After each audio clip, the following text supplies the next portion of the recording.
Nous sommes à Pimbo, chef-lieu du secteur de Walendu Djati en territoire du Djougou. Il est 21h. Contre toute attente, Mama Atieni et plusieurs autres personnes sont encore au marché, vaquant librement leurs occupations dans ces centres, l'un des plus insécurisés avant l'instauration de l'état de siège.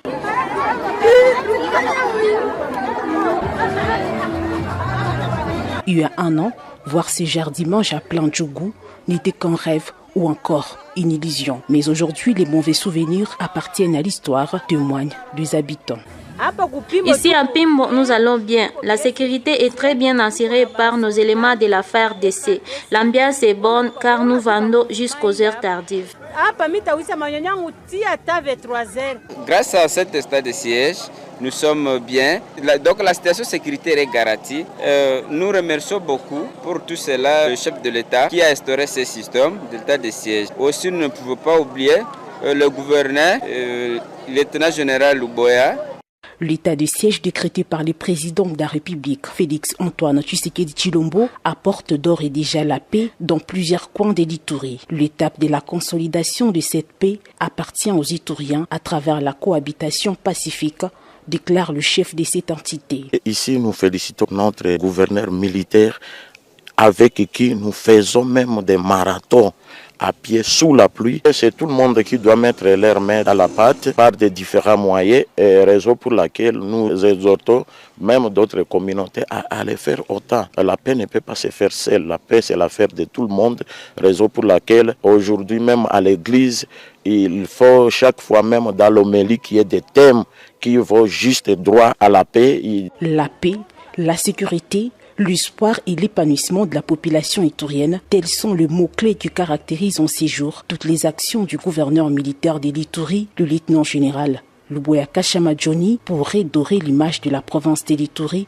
en proie à l'insécurité depuis plus de 2 décennies. Les commerçants sont au marché même jusqu'à 23h, tard dans la nuit. C'est pour dire simplement qu'à Pimbo, il y a la paix, comme l'a voulu le président de la République. Et cette paix aujourd'hui s'étend presque sur toute l'étendue de la province de l'Ituri grâce à la détermination incarnée par le gouverneur militaire, le lieutenant général Luboya Kashama Johnny. Dans l'objectif de préserver la paix et l'unité au village Mberoudé, à Solenyama, l'administration militaire de l'Ituri interdit formellement l'exploitation d'or dans un puits qui a été à la base de tensions communautaires entre les communautés Bira et Euma du 18 au 19 décembre dernier dans cette entité de la chefferie de Babou Bokoé. Ceci jusqu'à nouvel ordre, explique l'administrateur du territoire du Roumou. Le colonel Siro Simbajan a mission dans cette partie de l'Ituri. Malgré l'interdiction du chef chefferie, je pense qu'ils ont fait sous le reste. Voilà, on va les perdre encore 3. Et donc, j'ai interdit formellement l'exploitation soi-disant des mines d'or. Et donc jusque-là, effectivement, il y a de l'or. Nous allons envoyer une équipe des experts pour faire la cartographie de cette carrière et ces experts feront un rapport. Au commandant de la 32e région militaire, le général-major Peter Chirimwami, de rassurer la population de Solenyama de la détermination de FARDC d'imposer la paix, là où elle est troublée. L'armée a 3 missions, la protection de l'intégrité territoriale, la protection de la population et leurs biens et participer au développement en temps de paix. Nous sommes venus donc rassurer la population que chaque fois qu'il y aura un problème, l'armée est là pour agir. D'ailleurs, déjà, on a déployé, nous sommes prêts pour intervenir. Sur instruction du gouvernement militaire, le numéro 1 de la 32e région militaire, en Ituri, multiplie les campagnes de sensibilisation sur la culture de la paix et la cohabitation pacifique dans cette chefferie afin d'affirmer l'autorité de l'État et jeter les bases d'une paix durable dans la région après les opérations menées par les forces armées contre les fauteurs de troubles. Le PDDRCS à Ituri, l'un des éléments de la consolidation de la paix restaurée par l'administration militaire en cette période de l'état de siège dont l'objectif primordial est la stabilité et la restauration de l'autorité de l'État. L'heure a sonné et bientôt la province vivra une ère de paix, a dit le coordonnateur national de ces programmes en charge des opérations qui annonce le début des désarmements et démobilisations de groupes armés de l'Ituri au sortir de l'audience avec le gouverneur de province de l'Ituri. Bientôt, le ministre va lancer officiellement les démarrages des opérations de désarmement et de mobilisation et qu'après, nous allons faire la suite, c'est-à-dire aller par différents secteurs où seront regroupés ces éléments des groupes armés, procéder à leur désarmement et par la suite les amener dans des centres où ils seront démobilisés et formés par la suite pour une réintégration plus réussie. Dans la même veine, pour galvaniser ces programmes de paix, l'OIM met la main à la pâte avec un prêt de 6 millions de dollars américains pour les provinces de l'Ituri, Nord et Sud Kivu à raison de 2 millions par province. Effectivement, dans le cadre d'un projet pilote d'appui au programme PDDRCS, un projet qui va être financé à hauteur de 6 millions de dollars à raison de 2 millions par province.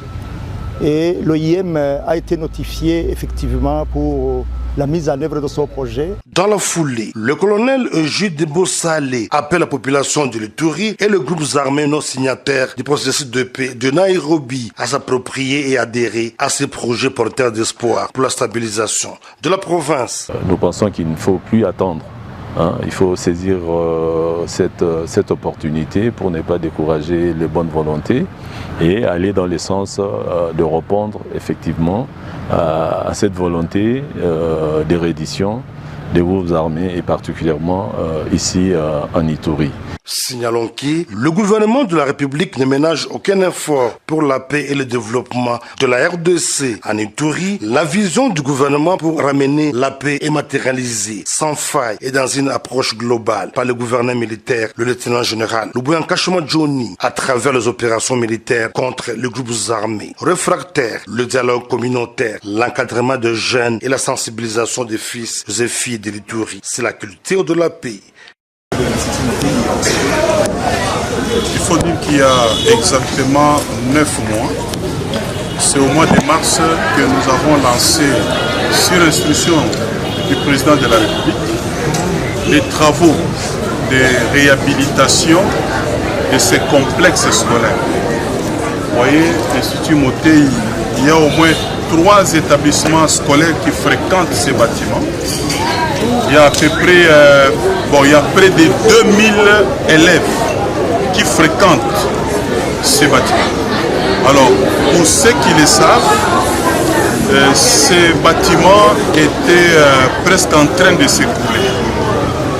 Et il y a des écoles ici qui ont formé des grands noms de la République, ici. Mais l'école était en train de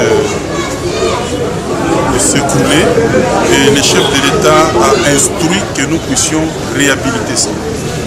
Et avec une direction du ministère de l'EPST, la direction des infrastructures scolaires, on a travaillé presque en régie.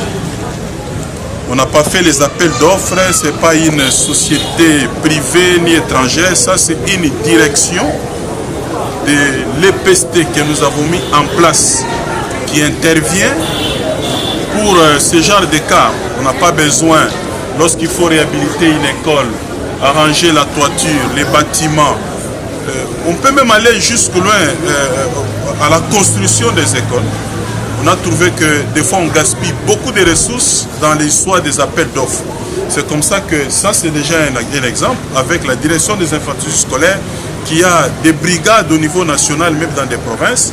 On a réussi à réhabiliter ces grands bijoux de la province. C'est vraiment le plus grand complexe scolaire de la province. Et nous sommes fiers, au nom du chef de l'État, Félix Antoine Tshisekedi Tshilombo, à qui nous disons merci, à qui toute la population de l'Équateur, plus précisément ici en Mbandaka, et particulièrement les élèves qui fréquentent ces établissements et même leurs parents, lui disent infiniment merci. Alors,